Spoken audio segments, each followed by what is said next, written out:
too late, way too late, born too late to be a punk. Born too late, way too late, born too late for that old job, that old job.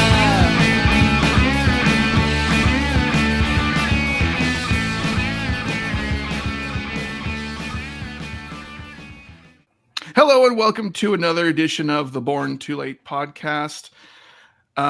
This time around, we've got a full house. I think this is the first time since we've gone back to a podcast where all of us are actually here.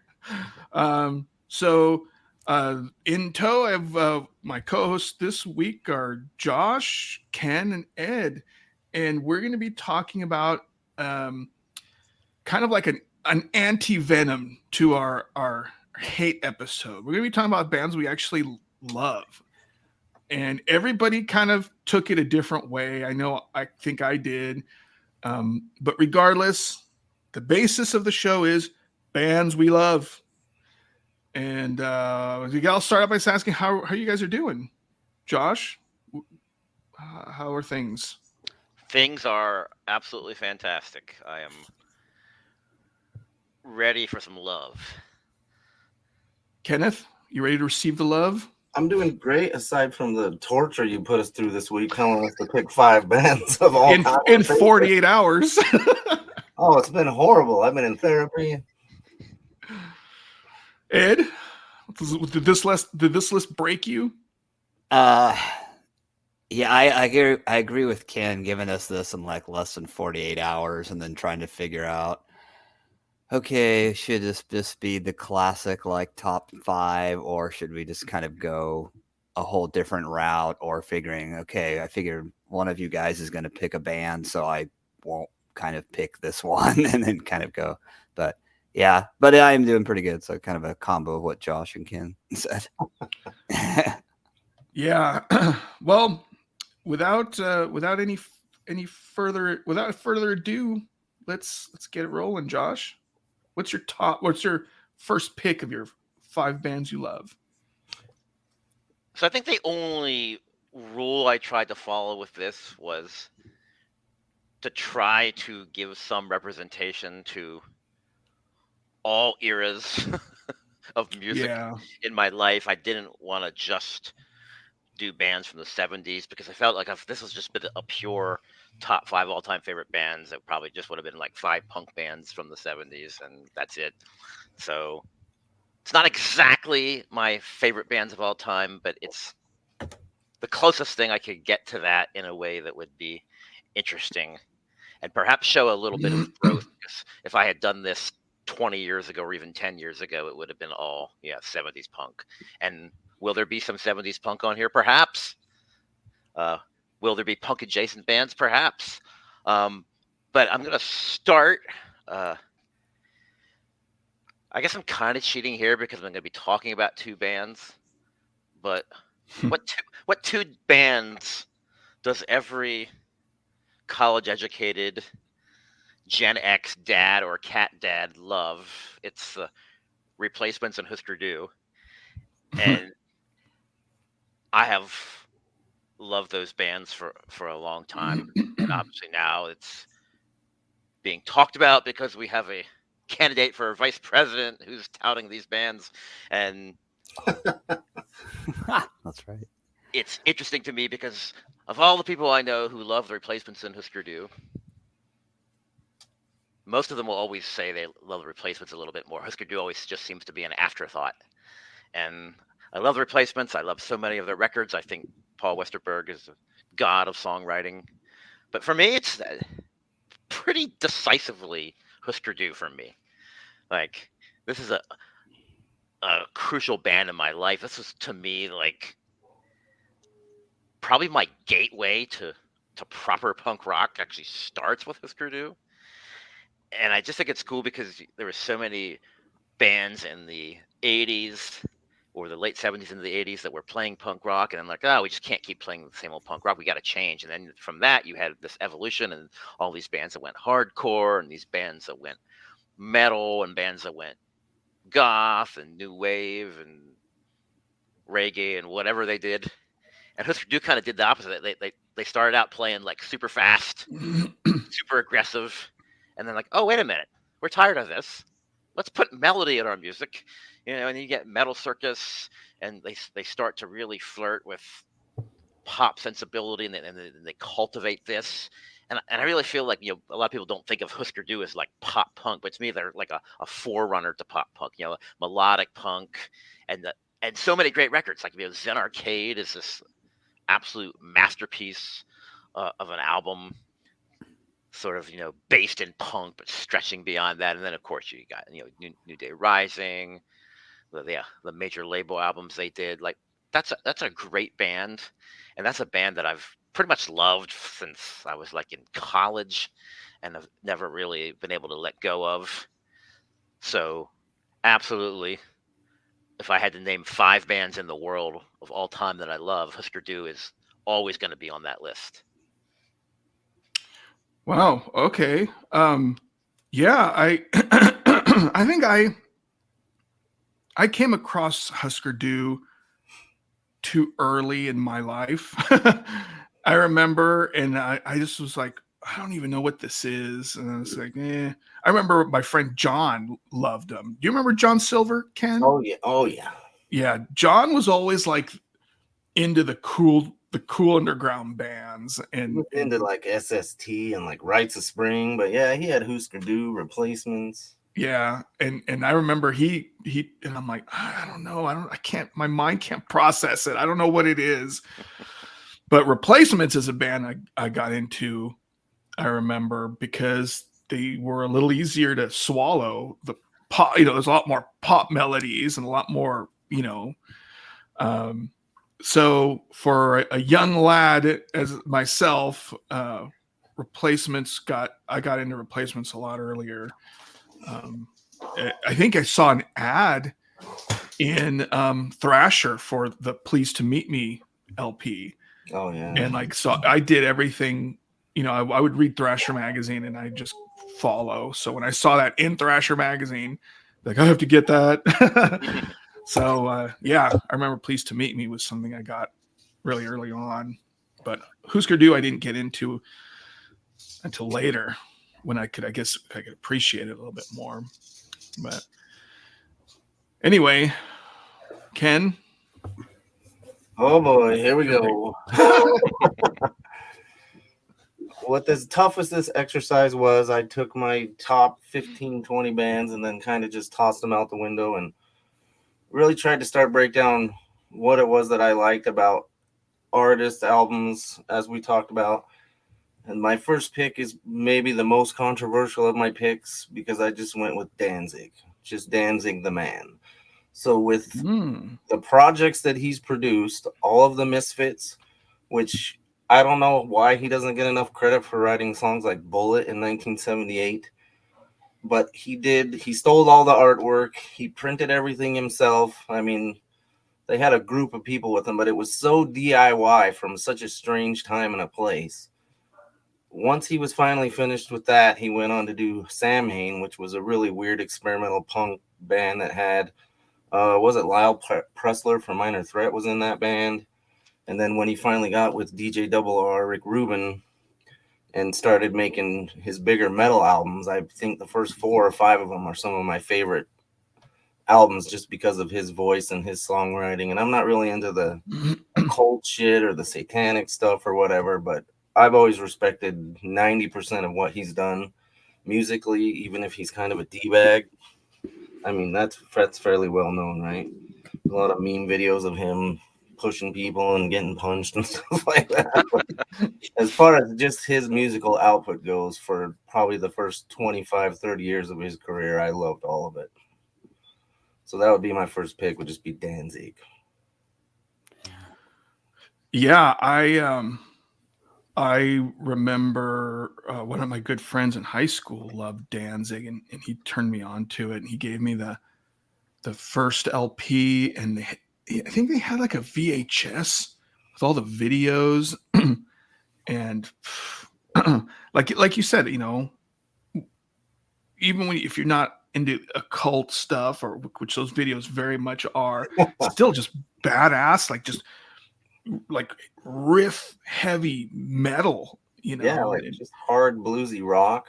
yeah. From what he came from with all the real hard punk stuff, and then the kind of more edgy, new wavy, emo-y, metal-y Samhain. Just, I loved all of it. But I saw the Misfits a year ago here, and they came to Phoenix with Fear and AFI, and Danzig sounded amazing. That show, the people I was with, we all kind of looked at each other and we're like, "This is probably one of the best shows I've ever seen, ever." Yeah, And I'm jealous of they're that, like, too. yeah, me too. He was, not only was he like, did he just sound really, really good, but he was in like a really good mood, and he was like cracking jokes and stuff and talking to Yeah. the audience, which I did not expect at all. But you can tell he was just in really good spirits, which was kind of funny. But yeah, man, they cranked through those Misfits songs like, like it was their heyday. It was Yeah, I'm great. jealous of that. I would love to have seen that. I did get to see them in the early 2000s when they did the like trilogy tour or whatever it is. It was his Eras tour where he took Doyle out and Danzig's Eras tour. he took Doyle out and he did Misfits, Samhain, and Danzig songs, and it was really good. Yeah. Very memorable show. Ed, what do you got for us? Okay. Deep breath. I know, this list is like, like I said, it's like some kind of like mission. You've got less than 48 hours to like kind of some like Mission Impossible type thing. So I was thinking about it, and I think someone in the thread had mentioned, maybe we should give like a newer band in there. So otherwise it's going to be from 77 to, it's going to be this small time span. And I figured, okay, well, it might seem a little ridiculous considering like at one point, probably all of us have written about newer bands, at least since like the 2010s. So I thought, okay, let me pick a band from there. So I went with Wildlife. So they're great band. I mean, they're, and they just released a new single. So, I mean, they're technically actually still making new music. I mean, they've done 4 LPs. I think at the beginning they were really kind of, I mean, they probably helped this image out as kind of more like a party rock and roll type of band, especially early, and then I know in a lot of the videos when they're in with the Biters and Rambler and all those, a lot of Atlanta bands, they kind of kept that image. But once you kind of go beneath that, like they're pretty good songwriters. Like, I mean, the songs are there. I mean, you can have all the image you want, but without any songs, it kind of just falls flat very quickly. But yeah, they've got they got rock and roll elements, they've got like glam part elements, they've got power pop elements, they've got 77 punk elements. I mean, they really kind of effortlessly mix it all in. And I just thought for a representation of a band, especially since the last 15 years, those guys definitely, I think, do a great job. And they would, kind of carry the torch, which is a very cliched phrase, but I'm going to use it anyway. I mean, it's good to see like, a band like that's present, that's that good.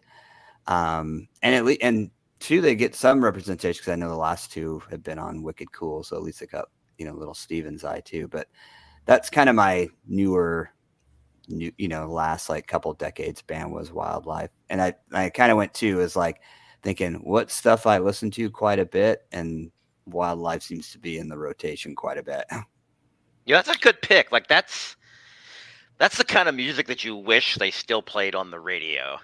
Yeah, like these big, like well-crafted, kick-ass, hooky rock songs that they don't really play on the radio anymore, unless you are talking about satellite radio or underground radio. But yeah, that's just a great rock and roll band, and the world like still needs that. Well, as you mentioned about songwriting, Their first two albums were kind of lackluster, and then that Out on Your Block came out, and it was amazing. The songs were so good, and then they followed up with Year of the Snake, and man, they just keep getting better and better. I hope they keep putting stuff out. Yeah, I hope they have a follow up to that Fast Dream 7-inch, because even that's like super catchy. But yeah, you're right. It's like their progression is kind of opposite. They've just gotten better. Yeah. They really have. Yeah, and I think, like, you said it. The world does need bands like Wildlife, and I for some reason I still think of them as a new band, but as you said, they've been out for 15 years, and I remember when, I don't know who sent us their stuff when we were doing Audio Ammunition, and I remember you liked them way back then, like right off the bat, and I mean I do too. But I remember you were like Wildlife super fan from like day one. Yeah, there was a lot of gushing. Yeah.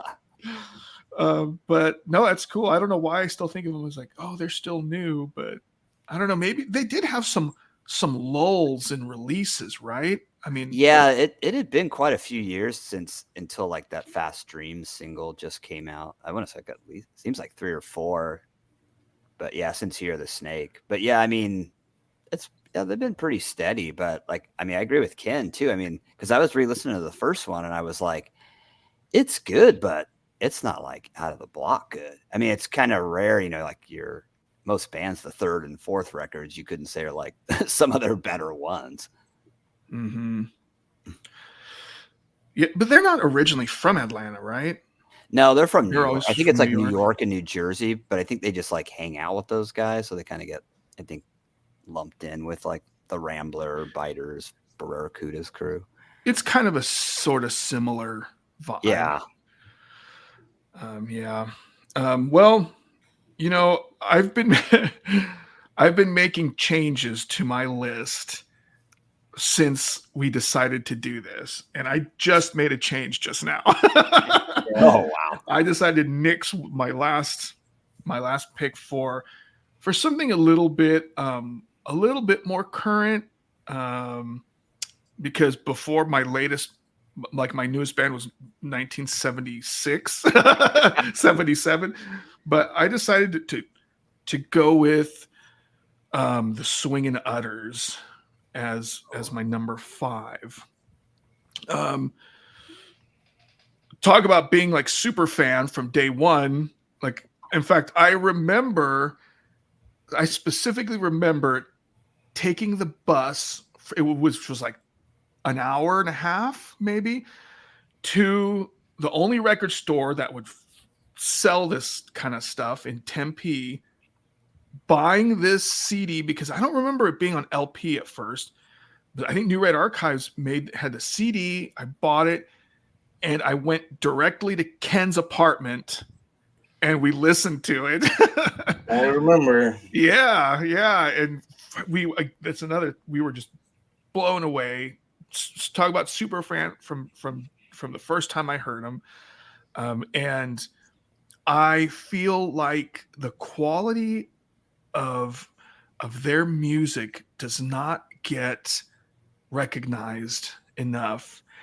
And I mean, what is this, like 1, 3, 4, 5, 6, 7, 8, like 9 albums later?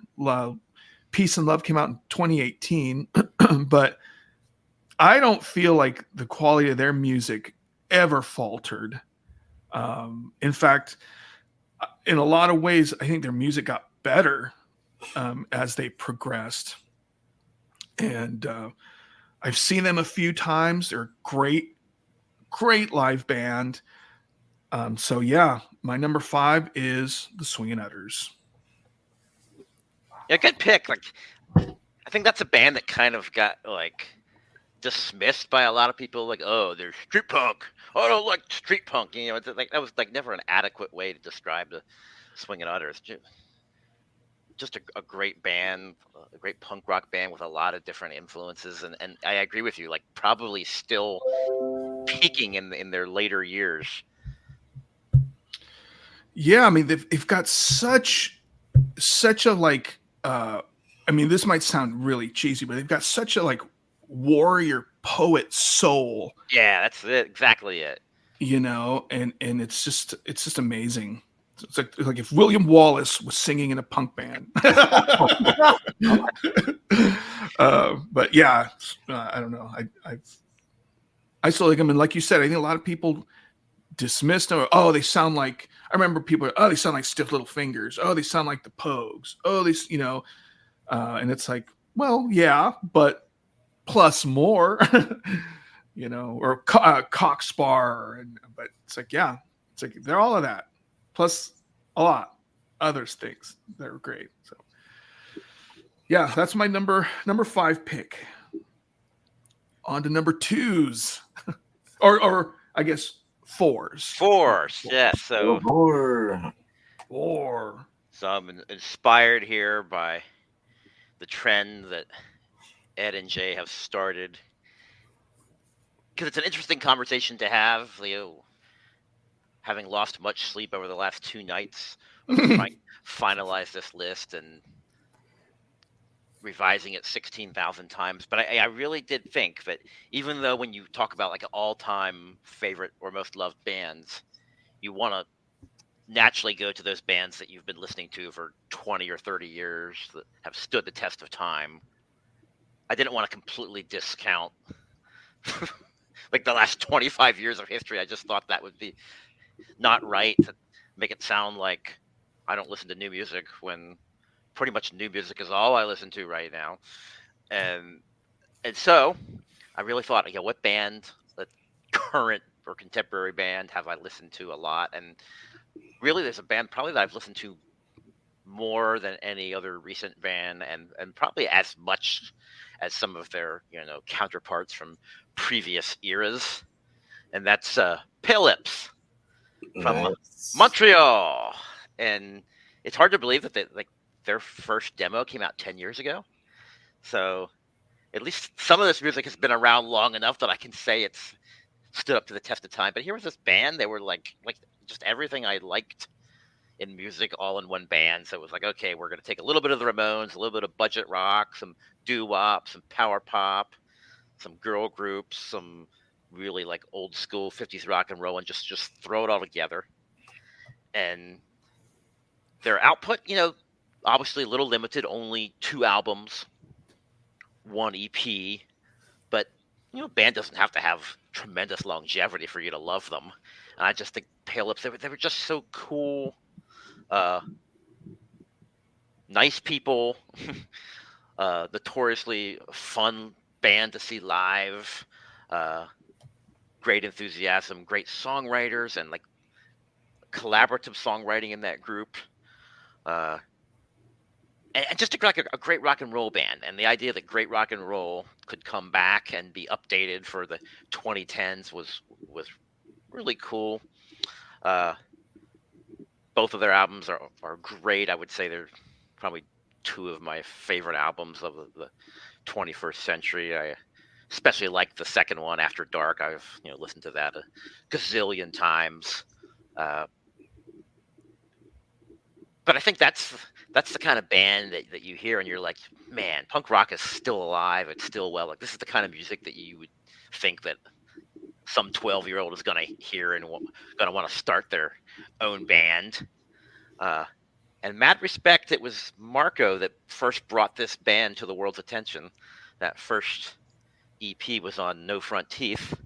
And the next thing you know, they were on a bunch of labels, putting out records, and obviously they're no longer active, but Taxi Girls and Private Lives feature former members of Pale Lips, and they're awesome. So glad that these individuals are still making music and still rocking. And yeah, Pale Lips forever. Yeah, Pale Lips are great. I mean, they sound like kind of so sweet and polished, but they're like the toughness comes through, that punk rock spirit just comes through in those songs. Yeah, they're super catchy. They're fun. They're bouncy. They're memorable.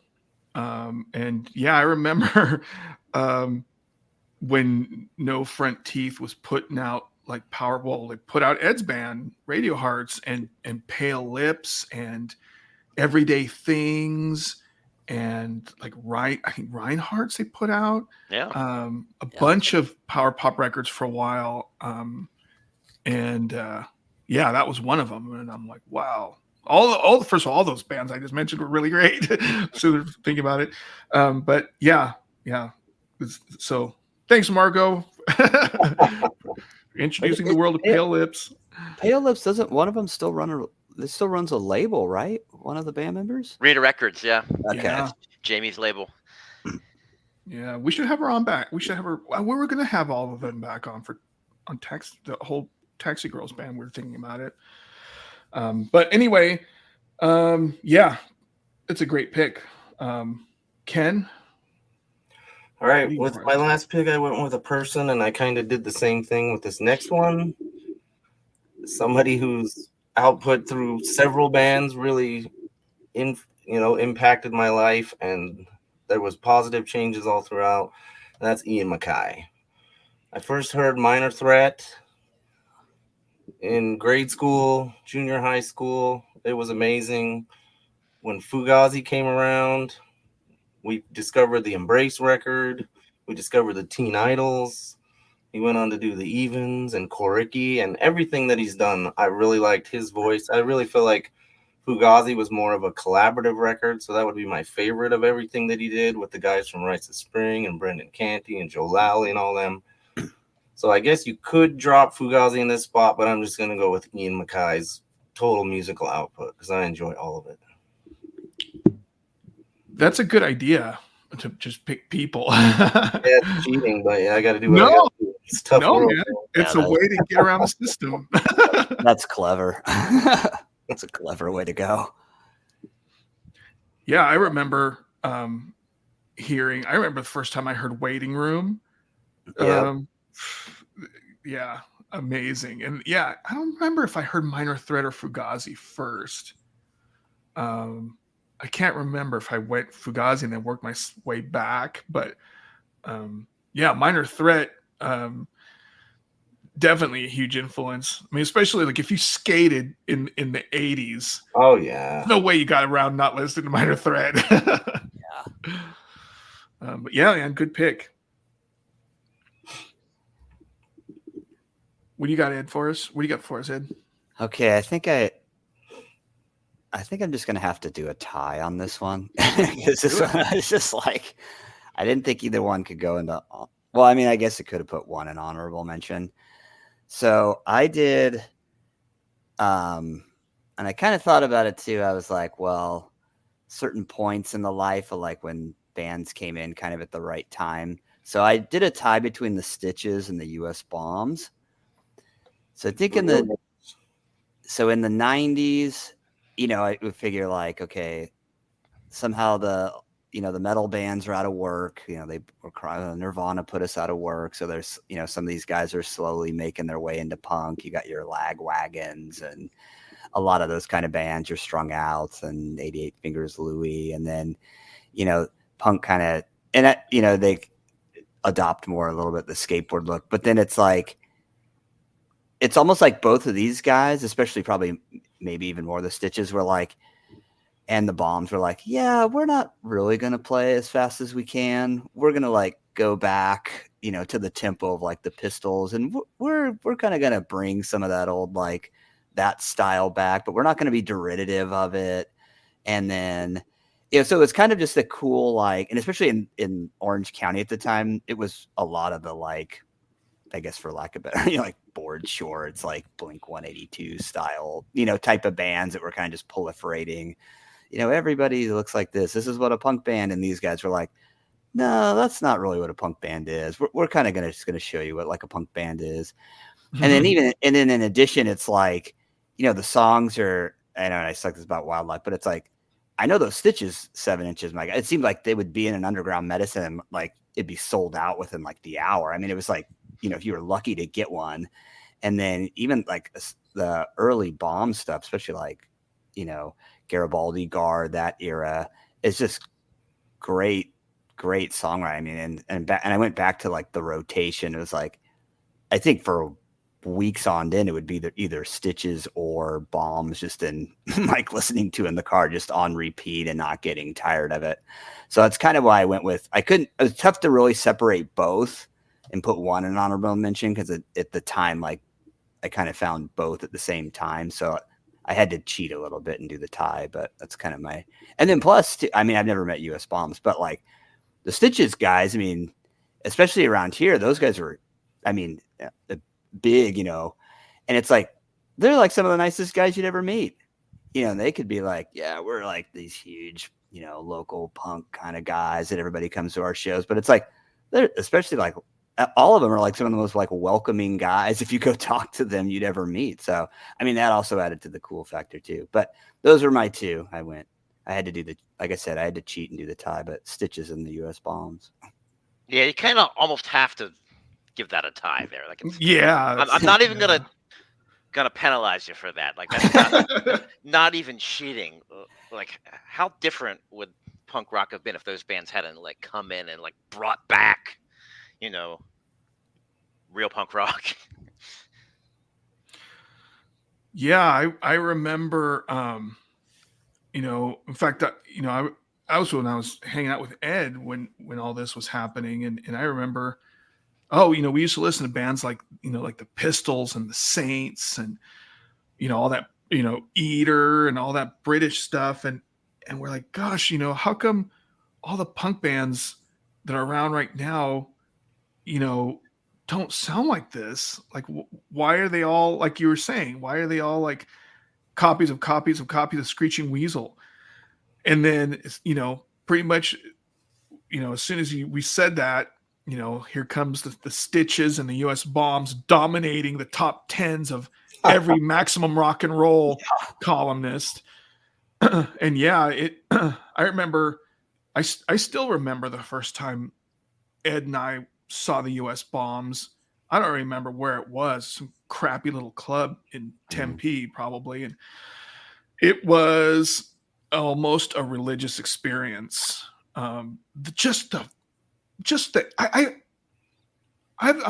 know if I guess maybe aside from the Makers, but a band that just had presence. It was just Dwayne up there just just radiates like, this like crazy, like, I don't know if I would go as far as say charisma, but it was an energy. And that show was just wild and it was fantastic. But yeah, those 7 inches, 8x12 and the LP and the Put Strength in the Final Blow LP, at that time were total game changers. And you talk about, I think before we started recording, we're talking about Sex Pistols starting, being such an influence that people at their shows started bands. It's like, I'm pretty sure, I mean, you can definitely say that for these two guys in Orange County,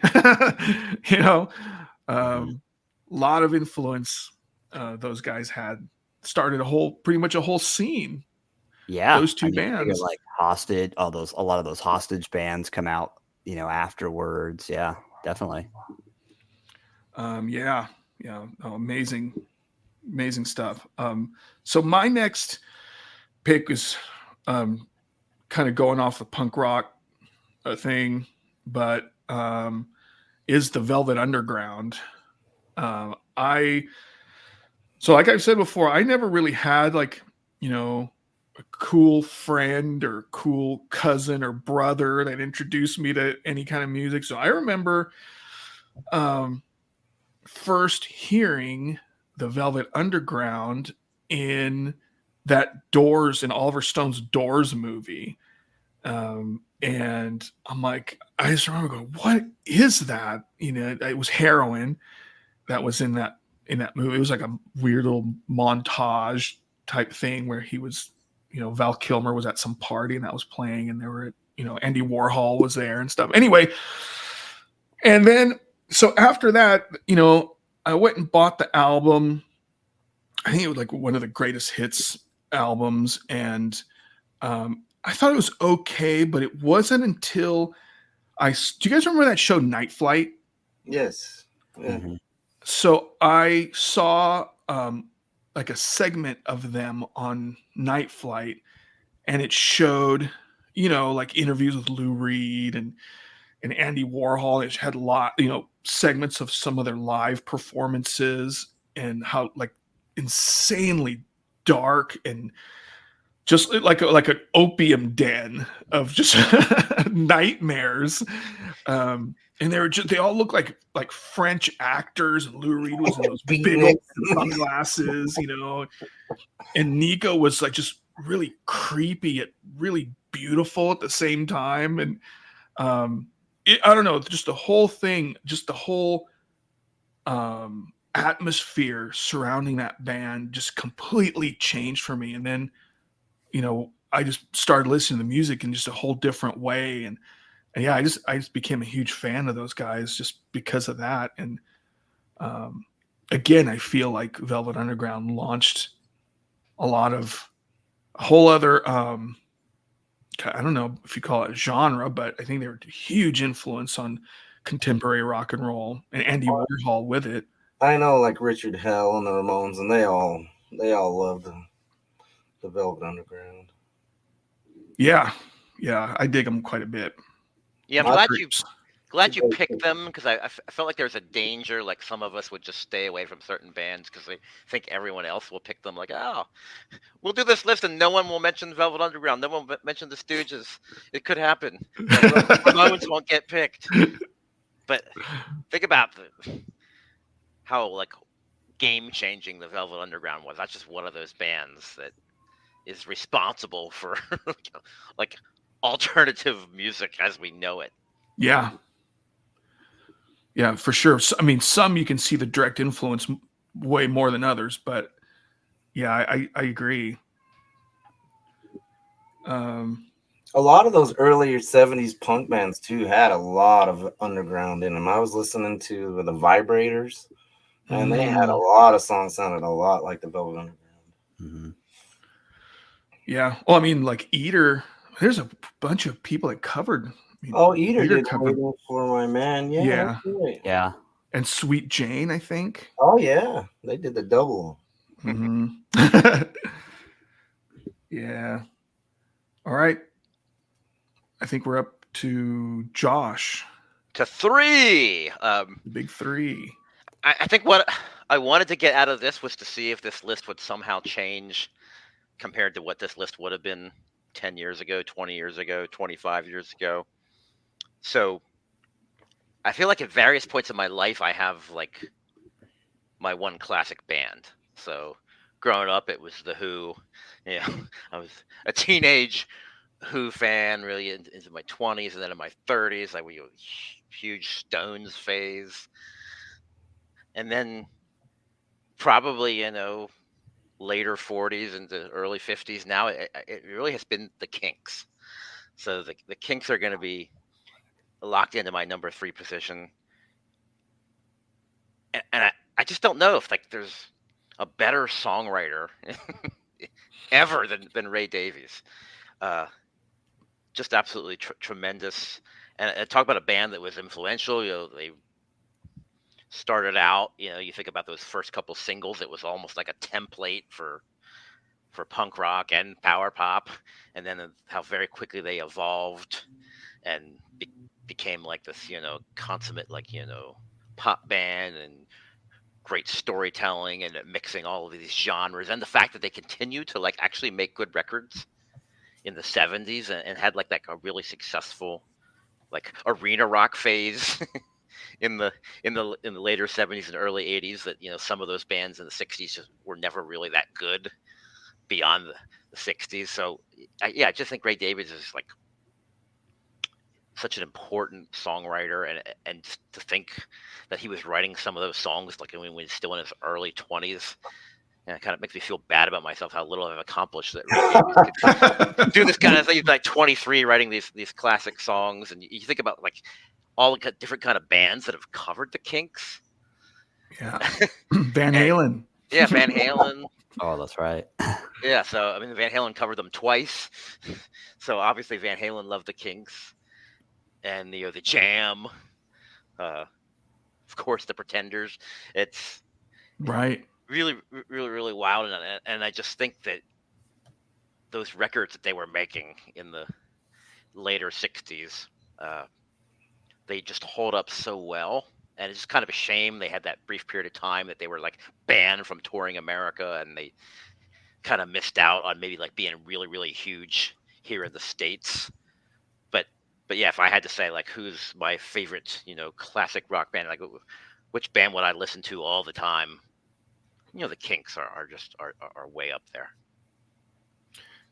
Yeah. Chrissy Hynde was with Ray Davies for a long Mhm. time, wasn't she? Yeah. Yeah. And it's funny, like listening to the Kinks now, you see so much like snarkiness and like British wit in those songs that I don't, like as a kid, I don't remember catching. And you listen to it now, you're like, that, people miss the sarcasm a lot. Because it runs pretty deep in the Kinks, and that's what makes them so great.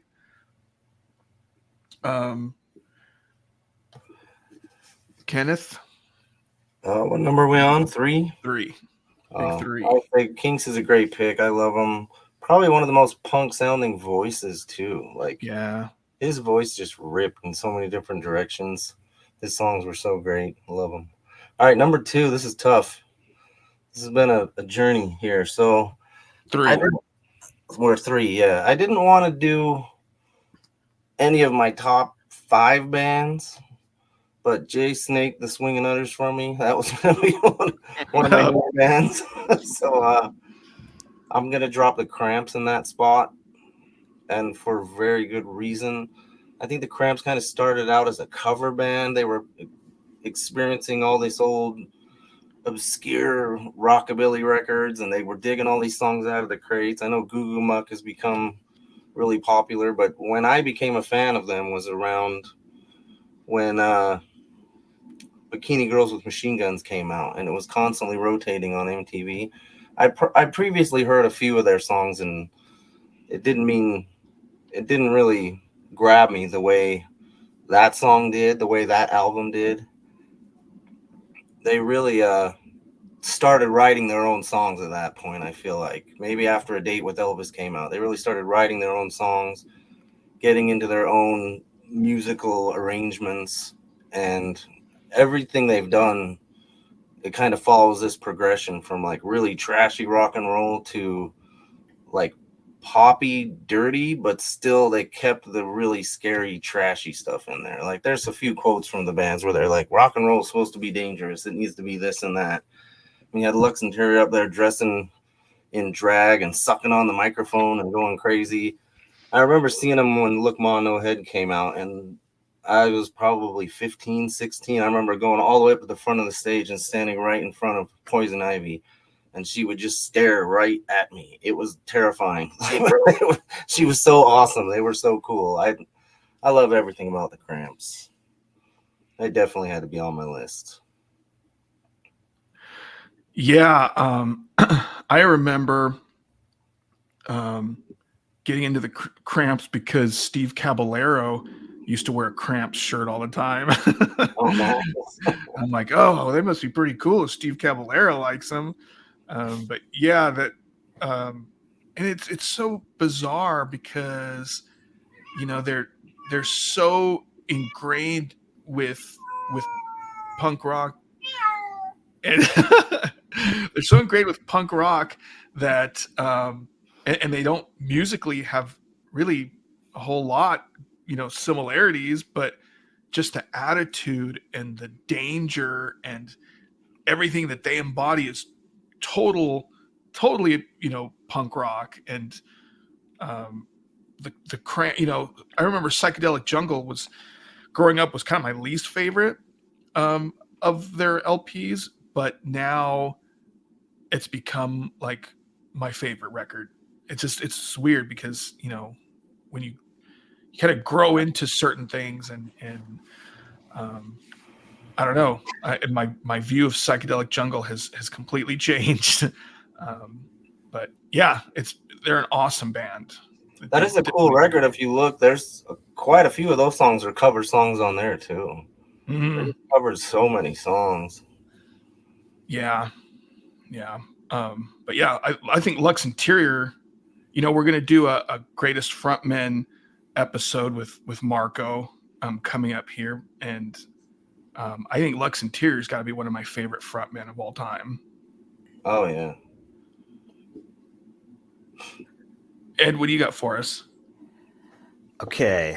Well, I should have been clever like Ken and just listed Ian MacKaye, but I didn't even think about doing that. So I was trying to figure, okay, which of his bands, would I pick for this? And Minor Threat, as great as they were, I went with Fugazi. I think Fugazi, and I think Ian MacKaye could have probably just did a punk band for, and just lived off the Minor Threat fame, and probably no one would have, complained, and he could have just kept doing a similar band like that. But it was kind of a big call, I think, for him to just be like, okay, you know me as this, I'm not going to do this. We'll try Embrace before, and then we'll really get it, down for Fugazi. And like I said, like Waiting Room and especially some earlier, like the Margin Walker EP's fabulous, Repeater, In on the Kill Taker. A lot of those early records are really cool. And it was cool too how they kept like punk's energy, but then added all these like cool other like songwriting elements to it. Like it's like, I guess what now would be kind of probably like alternative or indie kind of discordant guitaring, and they still made it like energetic, and it could appeal to, somehow they were able to appeal to like punk fans and like people that probably were like, yeah, punk's not for me, but I like Fugazi. And then they had this whole cool like ethos, we're not playing shows for over $5. We're not going to be in, magazines that have ads with causes we don't support. And it was kind of cool at that time. Like when I think I was in high school, when I first started getting into Fugazi, to see a band like take those kind of stances.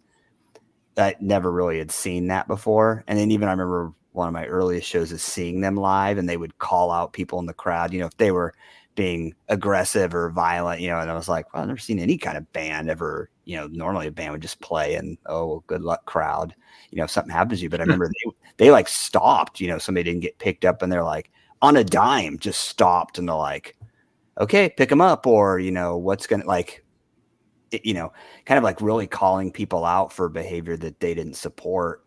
So I thought, wow, they kind of got, everything there, the ethos, the songwriting, the politics, for lack of a better word.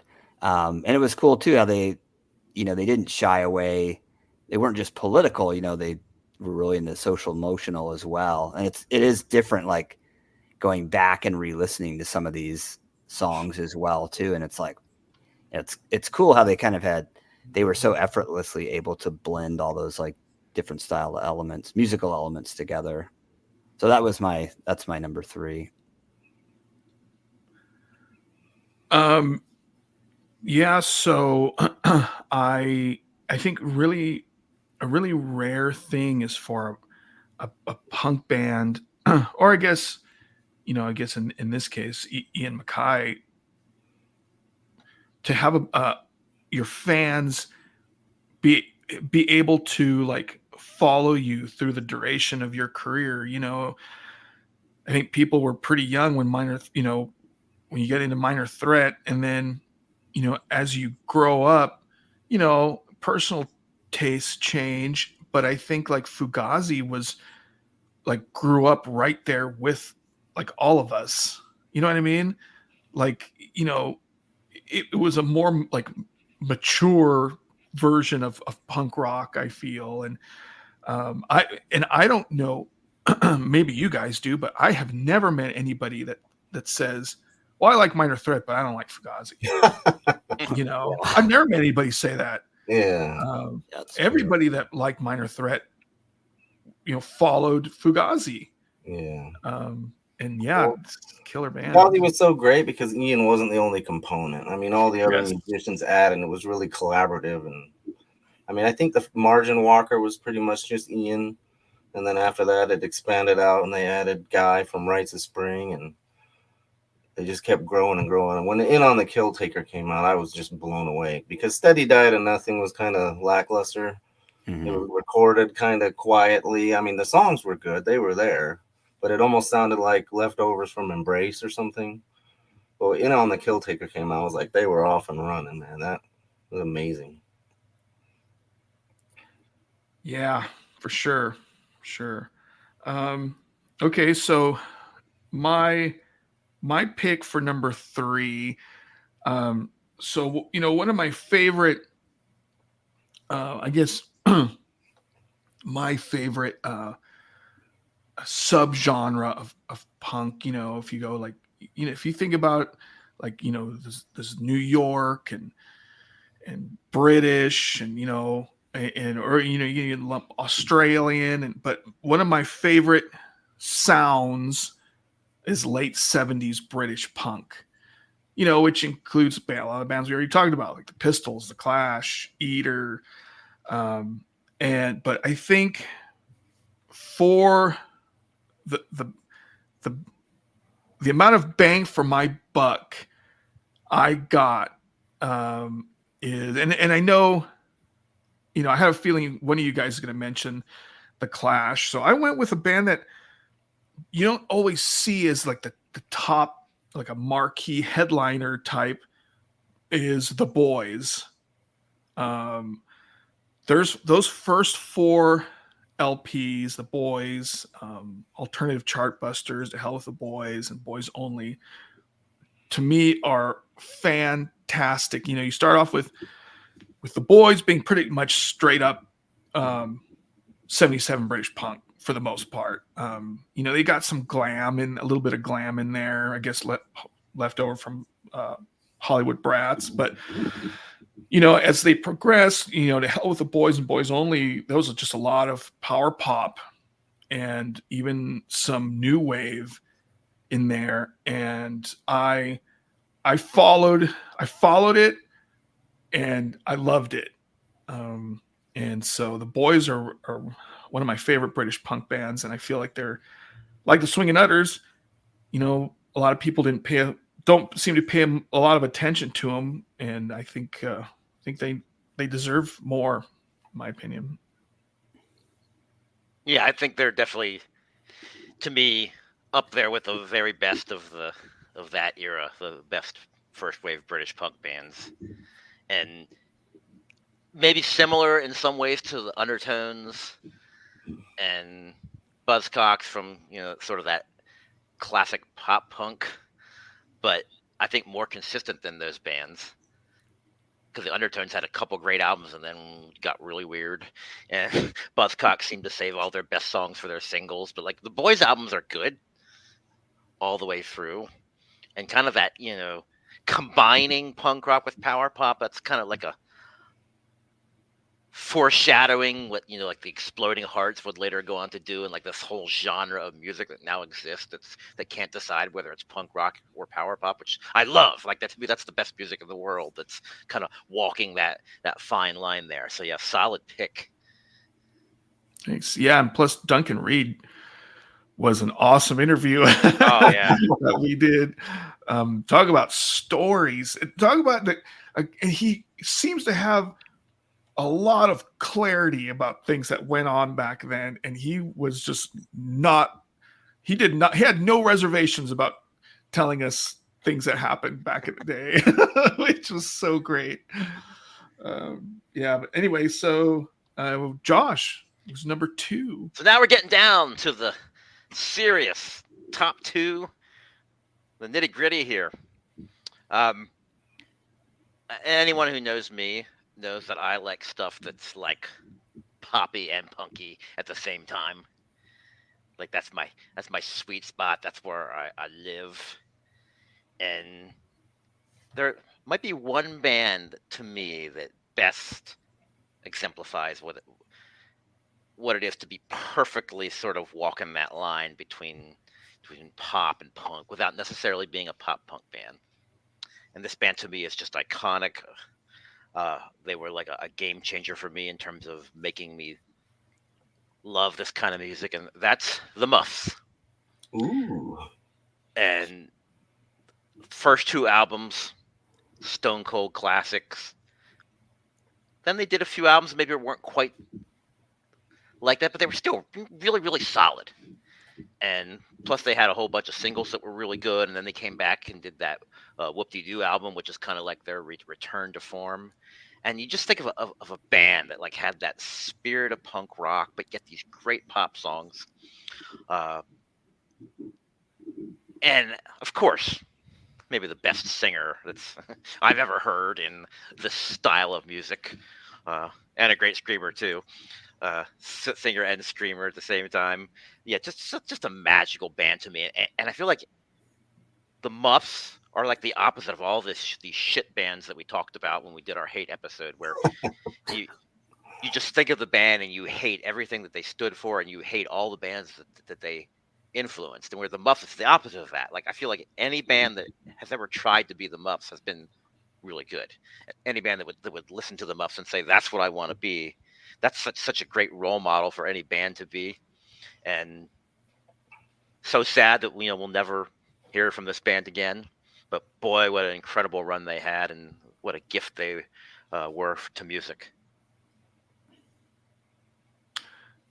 Yeah, I agree. I mean, it was one of those things, I talked to, you think about all the bands that you heard, and then you're like, it's okay. And then, only to have to like grow into it several listens later, or, the Muffs were something that you like the first time you heard it. It was just so energetic and so recognizable. And, there's something about Kim and Ronnie's, dynamic with her voice and his playing.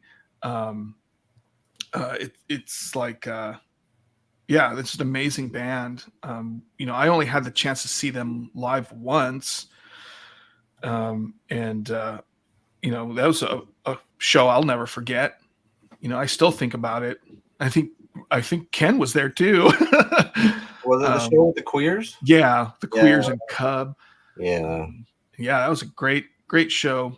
Love's an amazing band. I'm glad you picked that. Yeah, first song, Lucky Guy, was the first I'd heard, and I was hooked right. That was it right there. And it just kept getting better. Yeah, but it was weird because they I remember, I don't know if it's just because there weren't a lot of bands out there like them, but I remember them getting lumped into like with all those flip side bands, like Mudhoney and just those like hard, like alternative, like hard indie acts of like the 90s, of like the early 90s, or and I'm like, and then you hear the Muffs and you're like, this is so much better than all this other stuff. Where are these guys' contemporaries? Because clearly they don't fit in with all of these other dudes.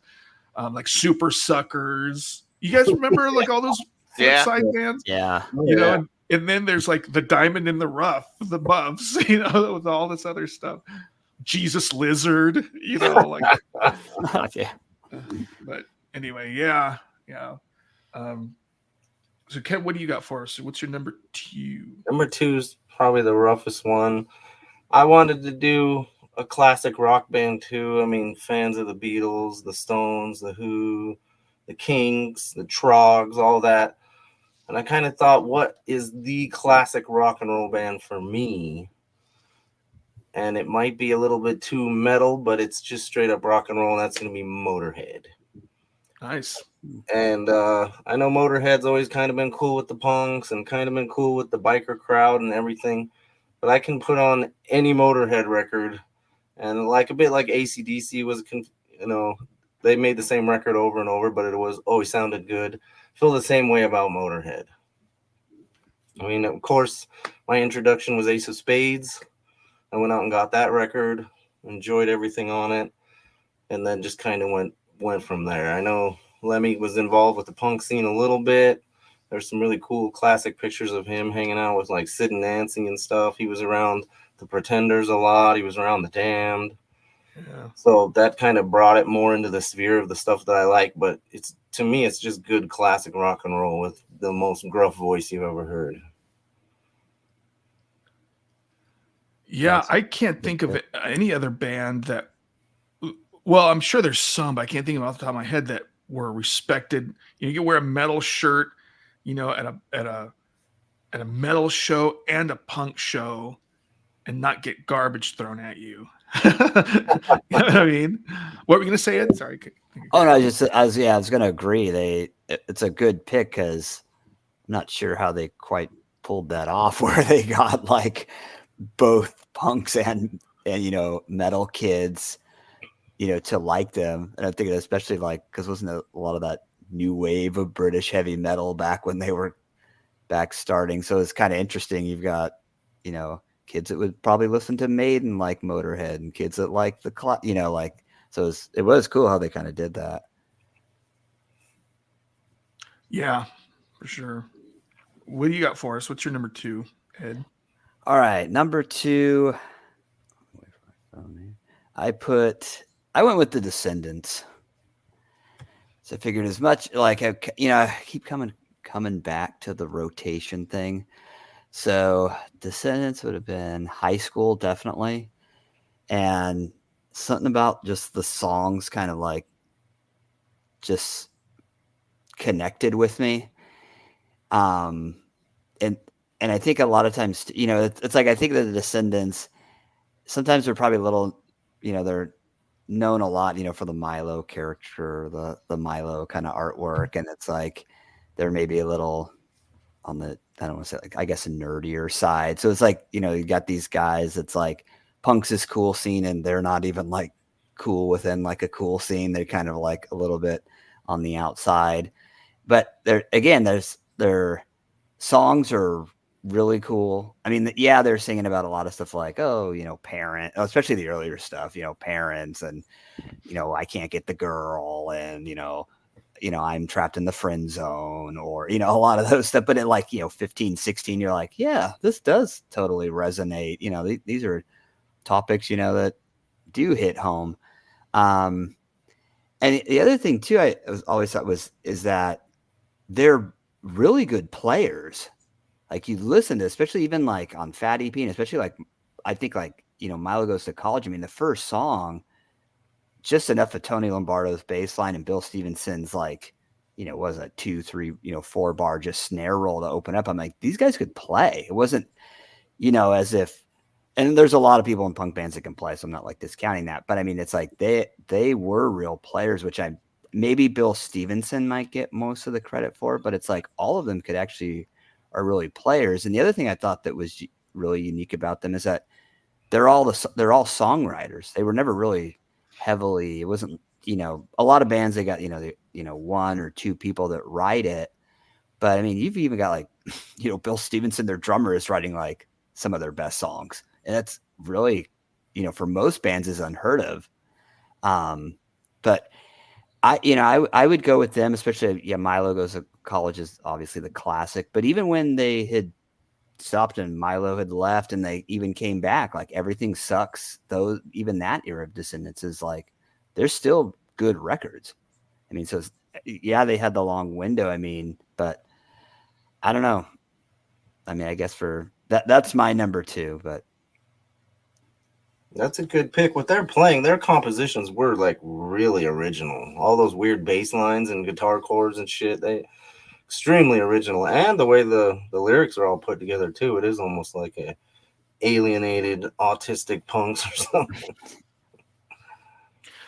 Yeah, I mean, I think that for me, the thing that stood out the most about the Descendants is, I remember, I mean, I'm probably missing some, but from what I remember back then, the stuff like, Black Flag and Circle Jerks and even Adolescence, Agent Orange, they were all so dark and like, painted this dystopian, view of the world, and everything sucks and I suck in this sucky world, and and then you had the Descendants that were kind of like, it was a little brighter, it was a little more fun, and it's like they still kind of had a self-depreciating sense of humor, which was good, and they were a lot, to me, they seemed a lot different than everything else that was going around then. But did you guys ever see Filmage? Oh yeah, that was Yes. great. Yeah, that was good. That was probably that's probably one of my favorite documentaries on any band. And I mean, I like the Descendants. I'm not a super fan, but like I remember it was on like Amazon Prime not too long ago, and I'm like, oh, I never seen this. I'll check it out. And oh my gosh, that was such a great movie. I dare anybody to watch that movie and not like the Descendants after that. Especially like when he talks about when it was Bill, right? That had the heart issues at the end, and how he said that the surgeon, when he was sitting there at the on the operating table, and the doctor, like the surgeon that was going to operate on him, said, "You're Bill Stevenson from the Descendants," and like he was a fan. And like, yeah, that was really cool. That was a really cool movie. Okay, if anybody hasn't seen it, check it out. Oh, that's me. I'm next. So my next pick is just something else, someone else. It's Bruce Springsteen. And I got into Bruce Springsteen by watching MTV as a kid, by watching Born in the USA, Glory Days videos, I'm on Fire. All those videos from Born in the USA were just so awesome to me. I mean, it was like, when I was a kid, and, the stuff that was around was like, a lot of pop, all the Michael Jacksons and Prince and Madonnas. And, I mean, I like that too. But to me, Bruce Springsteen was like rock and roll. I'm like, oh my gosh, there's this dude that's just playing rock and roll. And it looks like he's got a lot of energy. He's having fun with it, and it's super catchy. And it's, it's just something that just made you kind of like, it was, I guess music that like kind of made you kind of bob your head, kind of move. And I'm like, oh, that's really cool. So from Born in the USA, I went backwards and checked out all his older stuff, which I like as much. And I think it's really weird to me that lately I've seen all these articles saying, well, what the real meaning behind Born in the USA is, and Born in the USA isn't the, national anthem you think it is. And I'm like, no shit. It's like, even when I was like 9 or 10 years old, listening to that song, I could tell it wasn't a, blowjob to the United States. You can tell there was a lot of cynicism and a lot of, distrust and a lot of, all of that. It's not a love letter to, America. It's like, it took people all these years to figure that out. And Adam totally amazes me. But I have yet to see Bruce Springsteen live. I wanted to go so bad this last time, but I just could not afford $750 tickets. And that was not even resale. That was like how much they were going for right off the bat. And that's a little disappointing to me, because it's like, hello, aren't you supposed to be man of the people, Bruce? Yeah, working class over here. Yeah, that's what I was gonna say. Yeah, no way. It's like 700. It's like I can afford to go to a Bruce Springsteen concert, or not eat for 2 weeks. Yeah, I don't know, a month. I don't know. But yeah, I just couldn't swing it. I hope someday I still can, but hope his health keeps up. But I don't know. So yeah, that was The Boss was number 2 for me. I'm glad you picked that because I would have loved to have picked The Boss too, but I was going to let you have the Boss. I just don't think there's been like a greater run of albums Yeah. than like from Born to Run to Darkness on the Edge of Town to The River to Nebraska to Born in the USA. Like that's what a decade that is. And there was even like a whole period of time in there where he wasn't even allowed to make an album for contractual reasons. So it's amazing like how much greatness there was in Springsteen. Like, yeah, I think he's one of the true great American songwriters, and everyone will say if you see him live, it's like nothing you've ever seen. Like it's worth every penny, just not every penny of $750.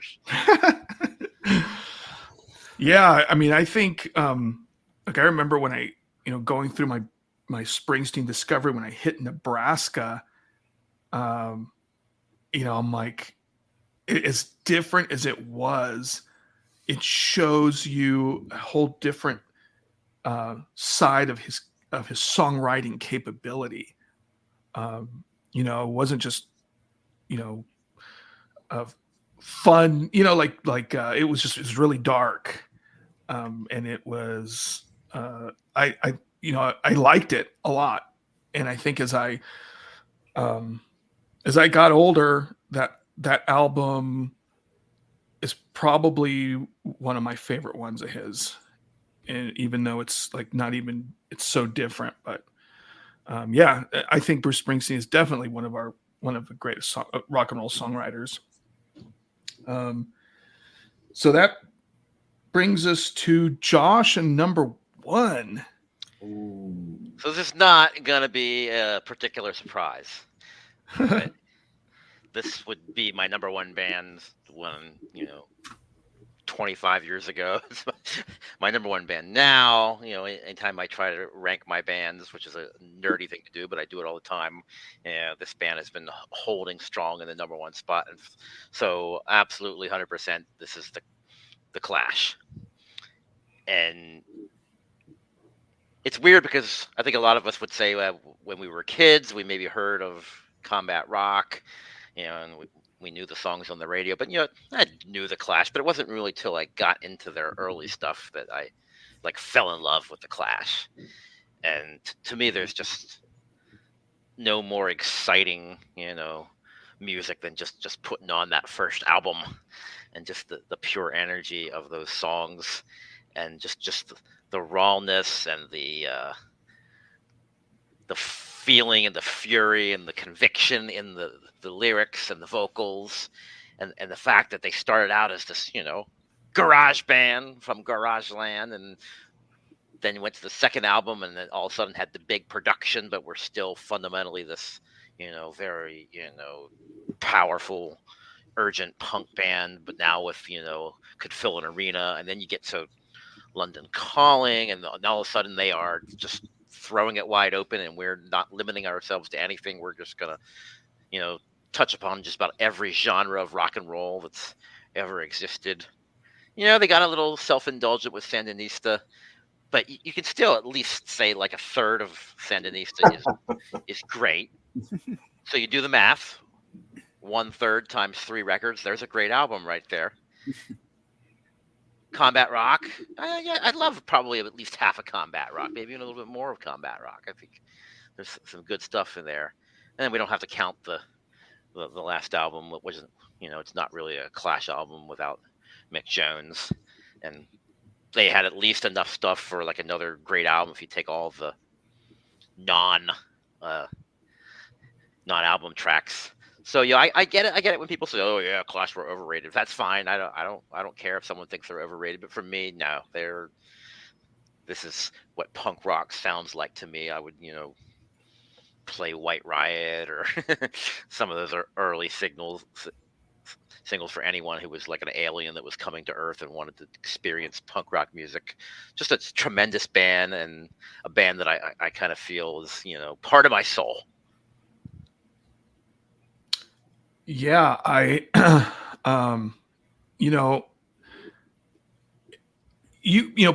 I guess one of the things that people don't ever, I don't know, for some reason I don't see a lot of this being discussed. But for me, I talked about it kind of during when, with the Velvet Underground, that, kind of seeing what they're all about, kind of, you kind of get where the music's coming from too a little bit better. But I remember, I don't even know if it was before or after, seeing pictures of the Clash, and I'm like, do those guys look badass? Yeah. Joe Strummer and Mick Jones and Paul Simon, like, especially Paul Simon, dude. That dude looks like one of those old 50s like pulp books come to life. Like one of those covers of one of those just really slick, debonair, dudes with his hair and just his look, man. They looked amazing. And that's another thing that I always goes with their music. But like you said, if they were all look and no substance, yeah, it would have fizzled out pretty quick. I remember seeing the for some reason was it like 120 minutes, or I don't remember, but they had a live video of I Fought the Law on MTV that was on rotation. I can't imagine it being Headbangers Balls. It's probably 120 minutes or Alternative Nation or something like that. And they used to play that quite a bit. And that show, that video that was recorded live at a show. It looked early or late 70s, early in their career. And yeah, they look badass. Just their whole look, those dudes knew how to dress, and they knew, their hair, like I said, and they just looked amazing. And that was one of the things that, drew me to them, was they look so badass. But yeah, they were great. Obviously, they're great songwriters and performers as well. Yeah, it's interesting that like Strummer and Jones as a songwriting team are not like as elevated as some others. I mean, considering the amount of different songs that they were able to pull off within their 4 or 5 album run. And you figure you got like White Riot, but then you've got like Lost in the Supermarket. You've got a lot of various styles within these but yeah, I don't really see like a lot of them. Like, I don't know if or maybe I've missed these articles where they kind of get the songwriting team credit that others have gotten. Yeah, no, I think you're right about that. Well, they're one of those bands that everybody probably knows 5 Clash songs, even if they don't know who the Clash are. But if you're a real fan and you dig into it and hear songs like Janie Jones or No Control, like you see there's so much gold in there that isn't like Train in Vain, they're just their radio hits. When you start digging into it, and they did reggae covers and Police and Thieves, and like they just had so much cool stuff. What a great band. Hard for me not to pick them as number one. Yeah. So speaking of your number one, oh boy, I wanted just to go with a straight punk band. I mean, this edged out the Dead Boys, the Clash, the Buzzcocks, Generation X, Sex Pistols, all the bands I grew up really loving and listening to. The number one best punk band of all time for me is The Damned. I don't know if that's very shocking for any of you guys, but they were one of the first punk bands on the scene. They just barely edged out the Sex Pistols with the first release of their 7-inch New Rose, which had a version of Help by the Beatles on the flip side. And just from that song alone, New Rose is such a great song. It elevates them so high for me. But then they went on and did 40 years more of rock and roll. I think they perfected it when they did Machine Gun Etiquette, and they really mixed in their love of 60s garage rock, like Lenny K. Nuggets type of stuff, and they blended that with punk rock so well. They went goth for quite a while in the early 80s with Phantasmagoria, which wasn't really well received, but I loved it at the time. And that was kind of around the time I started listening to them, and then went back and got the rest of it. But even to this day, they're still putting out good records that are heavily inspired by 60s psychedelic and punk. Yeah, you know, talk about like underrated too. The Damned, in my opinion, and then, the holy trinity of British punk would be First Clash, the first, Never Mind the Bollocks, and the first Damned LP. Like Josh was saying, if space aliens came down and they're like, show us your punk rock, I'd be like, It's bound here's to the happen, three. huh? Yeah, yeah, I'd be like, listen to these three, Mr. Alien, you'll dig it. But yeah, and I think it's so awesome that they're still touring and still making, LPs that are new, that, that's not like just remastered or reworked or whatever. No, they're still putting out quality material. And as it's pretty far as I'm good. concerned. Yeah. It's not as like edged up and punky as it was, but they kind of mellowed out a little bit earlier in their career from like the really fast, hard hitting stuff after Music for Pleasure came out. They kind of slowed down after that. But yeah, the last I don't think they really have a bad record, but the last few have been pretty good. Yeah, even Tony James is playing with them on some dates in England. Yeah, they've had a few. UK. Yeah, Brian James came back for a while. Oh, did I say Tony James? Brian James, yeah. Rat Scabies came back for a while. I think Yeah. they're doing a tour with Roman Jug right now, so it's pretty cool. I was Yeah, lucky to see him a handful of times.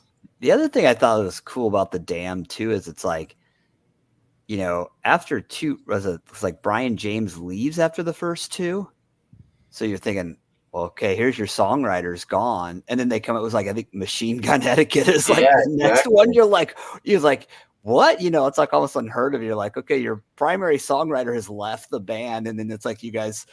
Sensible switches to the guitar, and you're like, you've been hiding this the whole time, like this incredible guitar playing. Like, why did they stick you on bass? And then it's like you come out with Machine Gun Etiquette. I was like, whoa.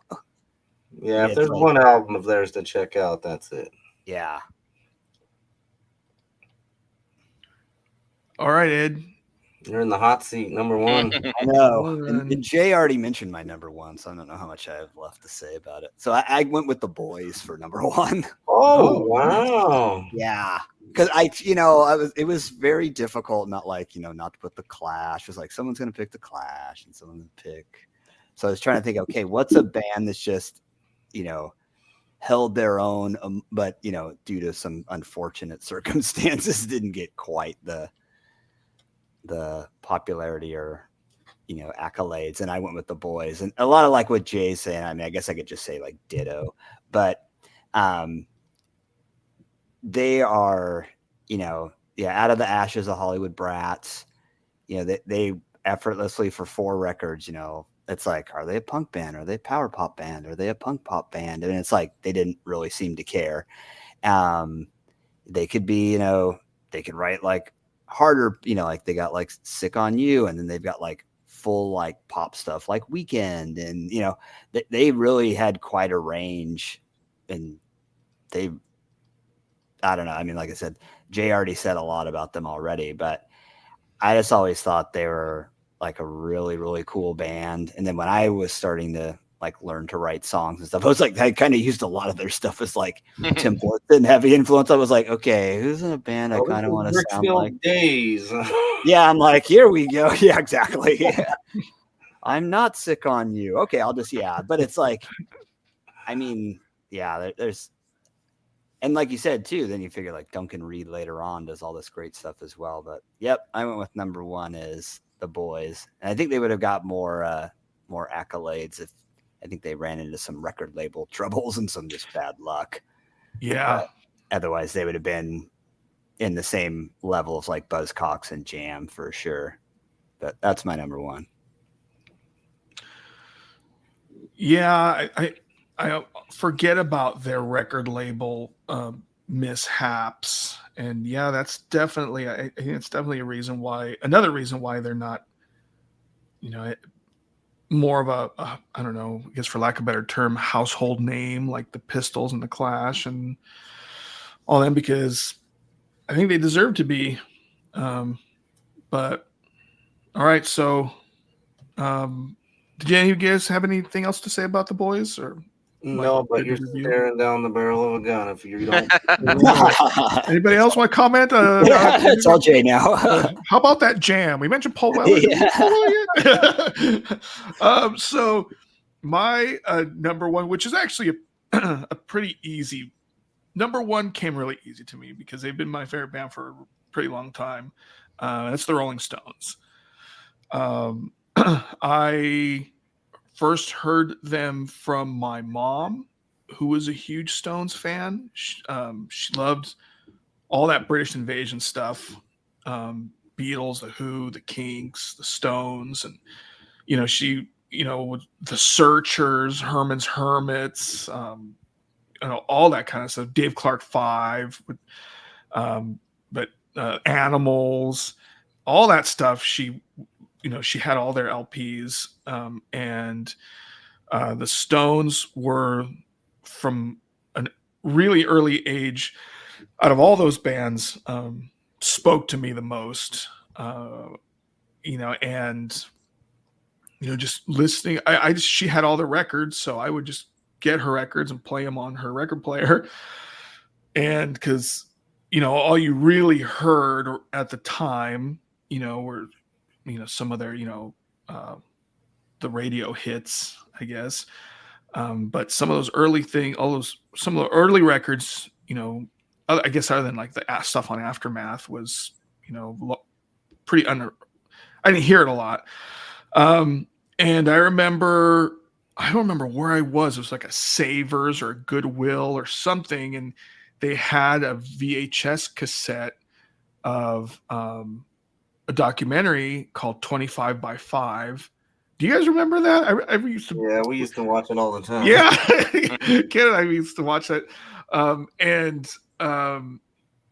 it was just a thing. It was just such a well done retrospective of them talking about. It just goes pretty detailed.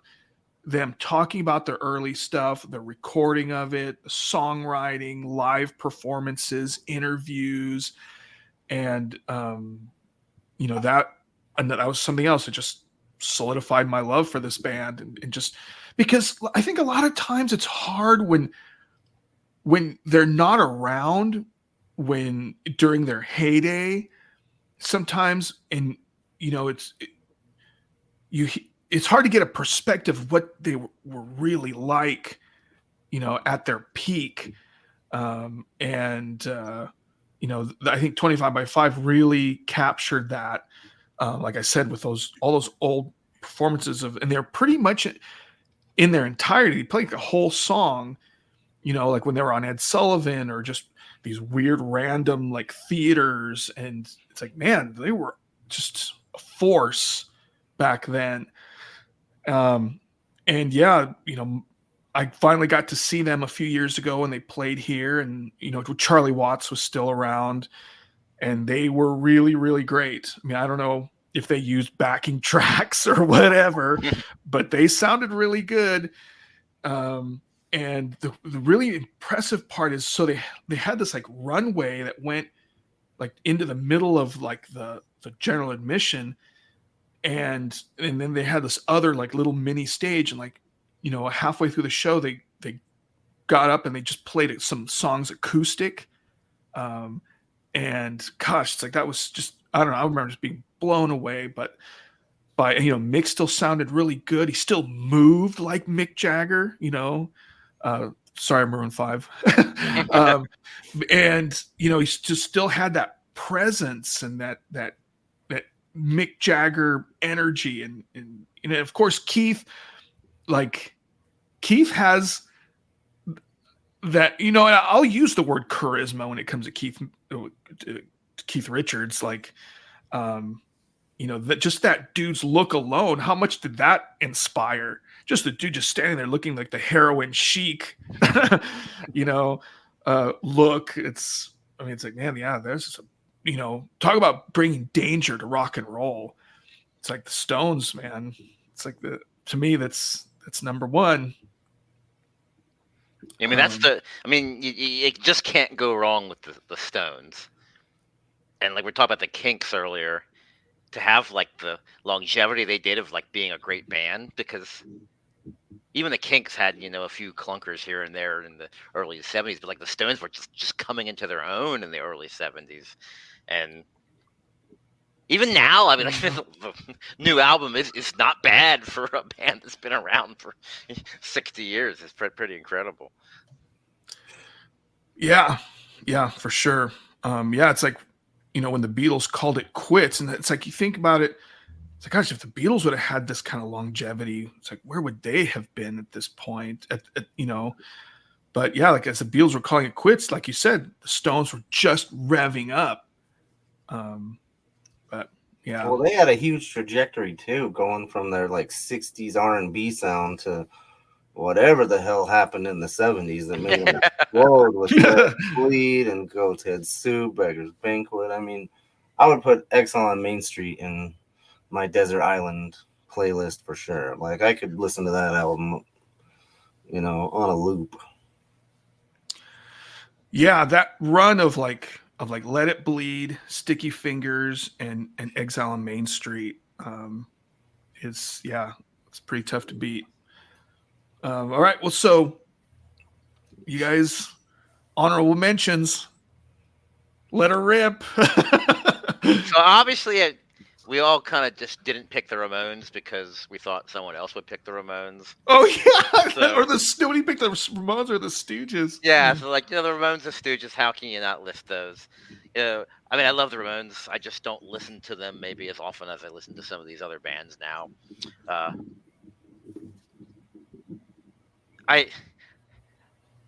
If AC/DC had done what the Descendants did and just said, okay, let's change the band name now that we don't have this singer anymore, then I would have maybe had them in my list, because There you Yeah, go. yeah, they were so perfect with Bon Scott. Like 5 or 6 of the greatest like rock and roll albums ever made, history of time, and have really been phoning it in for 40 years since.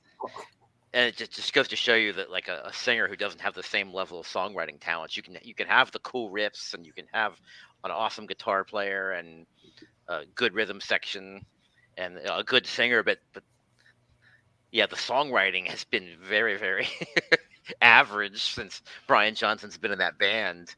And I feel like anytime I say I love AC/DC, I always have to qualify it. Only Bon Scott era AC/DC. The Cars. The Cars to me are so influential. Like, here was a band that they were new wave, but they're classic rock, and they were kind of innovative and almost like a power pop band, but they weren't really power pop. And I feel like they've really influenced like so many like subsequent generations of bands. Got to give it to the Dimestore Halos, authors of our theme song. And even though Dave Grohl sucks, Nirvana. Whoa.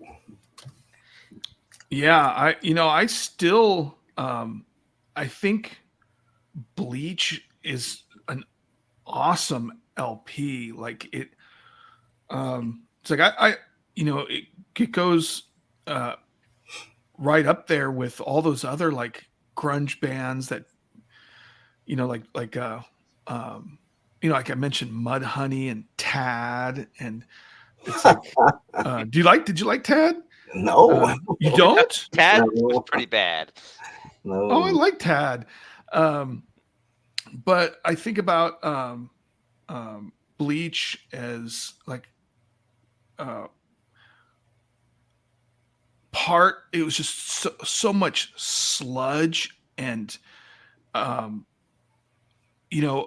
aggression, and in there was pop still, and then I feel when Nevermind came, it's like all that kind of got cleaned away and left a lot more of the shiny pop.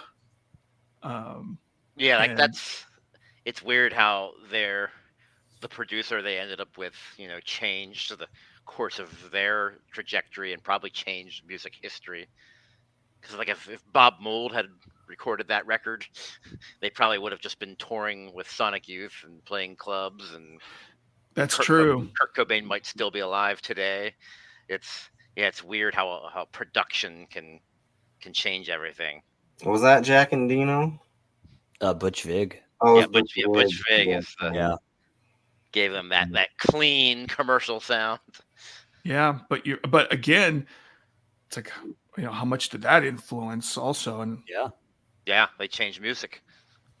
You had the Cars on there. Yeah, that's a good pick. Like you think about their first album, there's like 6 songs on that album that get played on the radio every day for the last 40 some years. Oh, easily. And there's only 9 songs on that album. So like how perfect of a debut album was that? And then they kind of went into a little bit of a hard times in the early 80s, but then they came back with that Heartbeat City where they kind of updated their sound for like the MTV generation. Then again, it's like there's like no more underrated songwriter than Rick Ocasek. Well, that, and it's like, how cool did Benjamin Orr look? Like you look at like some of the early Cars, it was like, dude, that guy is like cool personified there up there. It's like, I'm sure that look got taken quite a lot from him. Yeah. But you want to see something awesome on YouTube is go. I probably watch this. I watch this more than I should when I'm at work. But go on YouTube and watch the AC/DC live at the Hippodrome in 1977.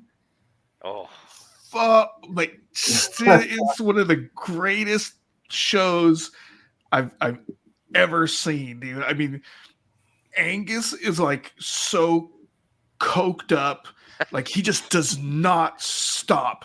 Like, and even like he's just whirling around Bon Scott, and Bon Scott like shoots him some looks like, what the hell, dude? But it's a great performance. One of my favorite performances is AC/DC in at the Hippodrome in 77 on YouTube. If you haven't seen it, check it out. Anyway, Ken, what were some of your honorable mentions? I think I pretty much covered all the top punk bands, along with Josh mentioning the Cars, which was on there for sure. I would put the Knack in that category too. Oh yeah. And I know the Knack kind of gets this one-hit wonder, talk going around them, but they had so many good songs. They really did. They had songs where they sounded like Meatloaf. They had songs. They just had punk songs. I loved the Knack so much. There was like pins people used to wear that said "Nuke the Knack" because they were like the fake new wave guys, but they were great. Well, I remember Dead Kennedys used to have those shirts with the $sign and the tie. Yeah. Do you have any more other honorable mentions? No, not really. Like, we could go on from the Saints to the Lurkers and just sit and name every single punk band. But I don't think that's very necessary. Ed, any honorable mentions? Yeah, I kind of feel the same. You could list a long list of bands, but one I kind of struggled that I didn't put in, I'd say, is Elvis Costello. Oh yeah, I remember. Especially the first 4 records. And I mean, the first one is really cool. He's got Clover, but then when he gets the Attractions, it's like just a whole other step up of, songwriting ability. I mean, he's got, the Attractions are a great band, and like he's incredibly smart lyrically. I think he kind of got pegged a little bit as like, he's the angry young, the angry young man, or, kind of label at the beginning, which I think kind of like overshadowed a little bit of the genius of the lyrics and the songwriting. And especially at the time, it's like him, and then there's Joe Jackson, and there's, there's a lot of these like Graham Parker, like all the, a lot of these like British Nick Lowe, like singer songwriters. But I think for one, for sure he's definitely worth the, it's kind of funny to call honorable mention, but yeah. I mean, it's silly to go, yeah, he's an honorable mention. But I was surprised that he wasn't on your list, actually. It was like I was trying to. I almost should have swapped it once Jay said the Boys. I should have just swapped him in, but Yeah, but definitely those first 4 are just great records. I mean, I have a bunch more, but like Ken said, we'd be at like a 3-hour show at this point. So out of like, I have a huge thing, but a couple of ones that we didn't mention that almost made my list was Devo. Oh yeah. And like newer stuff, like the Briefs or the Gaggers. But like one of the bands that I really liked that almost made my list also was Violent Femmes. I saw them. I've seen them a few times, but I don't know if either one of you guys were with me. But I remember they played. This was when American or Why Do Birds Sing came out, and they played basically like on a street corner in Tempe, in front of this. I think the club was called Chewy's, but it was like right on Mill Avenue, and it was basically like this tiny little grassy area, and for like a summer they had shows there. I don't know for what reason, but the Violent Femmes played one of those little yard shows, and it was one of the coolest shows I'd ever seen. They went all out, and and it was, people were just loving it. It was one of the best shows I've ever experienced. Just the venue and the energy and how awesome the band was. But I mean, obviously that first Violent Femmes LP, super iconic. I mean, geez, I mean, I don't think there's any, like we were talking about alternative music, people that were into alternative music in the 80s that didn't listen to that first LP. But like Haunted or Hollow Ground, Blind Leading the Naked, 3, and Why Do Birds Sing are all like really, really awesome LPs, and they're really great live. But yeah, I mean, that about does it for my honorable mentions. I don't know. Did you guys ever like the Violent Femmes at all? Definitely. Yeah.